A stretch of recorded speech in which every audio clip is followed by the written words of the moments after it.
아우슈비츠, 이름만 들어도 무시무시한 곳입니다. 이곳에서 일어났던 일은 근현대사에서 가장 참담한 것으로 악명이 높습니다. 유대인이라는 이유로 수백만 명의 사람들이 죽거나 부당한 대우를 받았습니다.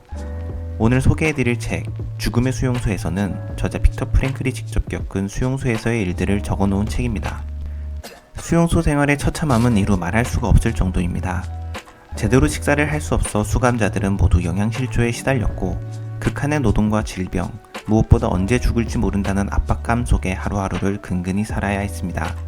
이유 없는 구타, 모욕, 심지어 죽음까지 주변에서 빈번히 일어나고는 했습니다. 정신과 의사인 빅터 프랭클은 크게 세 가지 단계로 수용소에 들어온 사람의 심리를 분석합니다. 첫 번째 단계는 충격입니다. 수용소에 들어온 직후 사람들은 당연하게도 충격을 받습니다. 꽉 찬 열차 안에서 누군가 이야기합니다. 아우슈비츠야, 저기 팻말이 있어. 기차에서 내린 뒤 장교는 남자와 여자 두 줄로 사람들을 줄 세웁니다. 그리고 손가락으로 왼쪽과 오른쪽으로 다시 한번 사람들을 분류합니다. 기차에서 내린 90%는 일할 능력이 없는 사람들로 분류되어 역에서 곧바로 화장터로 가게 됩니다. 즉 세상을 떠나게 된 것입니다. 살아남은 10%의 사람들은 가지고 있는 모든 것을 빼앗기고 온몸의 모든 털을 민 채 가축 우리와 같은 곳에 수용됩니다. 설마 하던 생각들, 설마 나를 죽이겠어? 진짜 가족 사진도 모두 빼앗을까?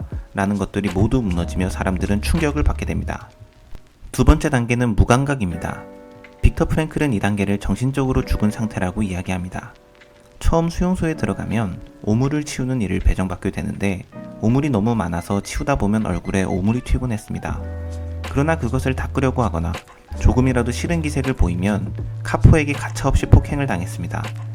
직접 이런 일을 당하지 않더라도 주변에서 이와 같은 일을 당하면 처음에는 그 광경을 참아보지 못하여 고개를 돌리지만 이런 비정상적인 상황에 지속적으로 노출이 되면 어느새 적응하게 된다고 합니다.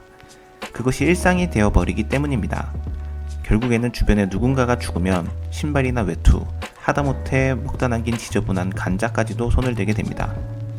단계가 지속되면 사람은 자신과 친구의 생명을 보존하는 일에만 집중하게 됩니다.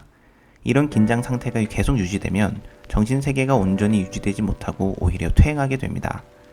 그리고는 1차원적인 것들, 이를테면 먹는 것이나 따뜻한 목욕, 담배 같은 것에만 집중하게 됩니다. 수용자들끼리는 틈이 날 때마다 항상 좋아하는 음식이나 집으로 돌아가면 무엇을 먹을지 이야기를 나누었다고 합니다. 놀랍게도 이와 같은 처절한 상황 속에서도 저자는 사랑과 예술 그리고 자연에 대한 경외심을 느꼈다고 합니다. 이 책이 큰 울림을 주는 것은 상황이 얼마나 열악했는지에 집중하는 것이 아니라 그 어려움 속에서 살아남는 인간들의 정신상태에 주목했기 때문입니다. 참호에서 흙을 파던 저자는 아내를 생각하며 계속 흙을 팠습니다. 아내와 정신적으로 대화를 나누었다고 합니다. 아내가 생생히 느껴지는 순간 새 한 마리가 날아와 저자가 파놓은 흙더미 위에 앉아 자신을 천천히 바라보았다고 합니다.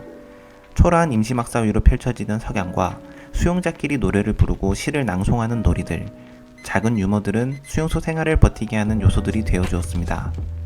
마지막 3단계는 훈련한 후의 심리적 변화입니다. 마침내 자유를 얻은 날, 저자와 동료 수감자들은 막상 기쁨을 느끼지 못했다고 합니다. 극도의 정신적 긴장이 갑자기 없어지는 것을 잠수병과 같은 의미로 설명합니다. 깊은 물속에서 일하던 잠수부가 가장 위험한 때는 갑자기 밖으로 나올 때인 것과 같은 의미로 말입니다.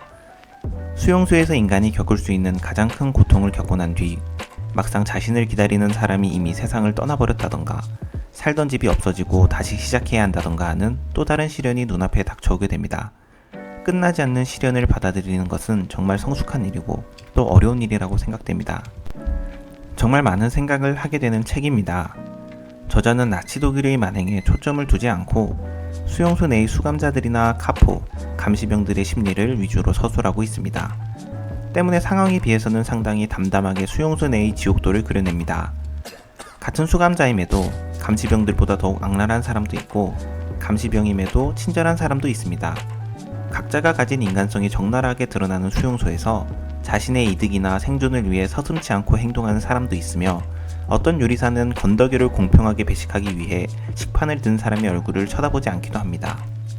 편안히 방 안에 앉아 책으로 읽기에는 죄스러운 마음이 들 정도로 고통에 빠져있는 사람들을 보며 사람은 온전히 선한 사람도 악한 사람도 없다는 생각을 하게 되었습니다. 사람들은 자신 삶의 의미를 찾고는 합니다. 심지어 수용소 안에서도 말입니다. 살아남아야 할 의미를 찾은 사람들은 건강해 보이기 위해 뺨에 피를 문지르고 얼마 안 되는 식수를 옷에 적셔 세수를 했습니다. 반면 의미를 상실한 사람은 감춰두었던 담배를 피고 아무리 윽박 지르고 타일러도 일과 생활을 멈춘 채 우물 위에서 누워 있으려 했습니다. 결국 후자의 사람들은 대부분 48시간 안에 사망에 이르렀다고 합니다. 인간은 시련을 가져다주는 상황을 변화시킬 수는 없습니다. 하지만 그에 대한 자신의 태도를 선택할 수는 있습니다. 물론 시련과 고통은 상대적인 것이기 때문에 객관적인 상황을 비교하면서 누군가의 시련을 별거 아닌 것으로 치부하는 것은 옳지 않은 행동입니다. 반대로 쟤는 할만하니 저러는 거지, 나는 이래서 아무것도 못해 라는 태도 역시 옳지 않은 행동입니다. 삶의 의미가 무엇이냐고 묻는 것은 체스 챔피언에게 최고의 묘수가 무엇이냐고 묻는 것과 같다고 저자는 이야기합니다. 즉, 삶이 처한 상태, 내 자신의 상태와 환경에 따라 그 답이 계속 바뀐다는 것입니다. 때문에 삶의 책임감을 가지고 그 의미를 찾아나가는 여정을 끊임없이 해나가야 한다고 합니다. 어쩌면 우리는 모두 무의식적으로 그래야 한다는 것을 알고 있는지도 모릅니다. 적어도 저는 그랬던 것 같습니다. 당연하게 생각했던 것들에 감사한 마음을 가지고 하루하루 겸손히 살아가야겠다는 생각이 들었습니다. 삶이 주는 시련에 지치고 위로가 필요한 분들에게 추천드리고 싶은 책입니다. 그럼 다음에도 재미있는 책 이야기로 찾아뵙겠습니다. 감사합니다.